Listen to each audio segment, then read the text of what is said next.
Okey geng, ini bunga apa?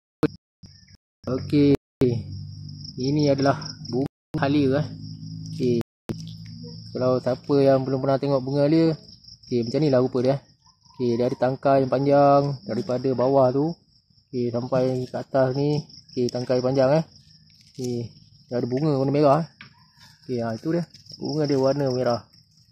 Okey, dia asal usul dia dekat Asia Tenggara terutamanya Indonesia, Malaysia dan juga Thailand.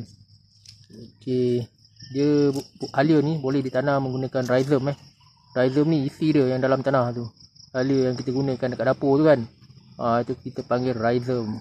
Okey, ini bunga yang warna merah ni, bunga halia Okey, cantik kan? Warna merah. Okey geng. Siapa yang belum pernah tengok, inilah dia rupa bunga halia.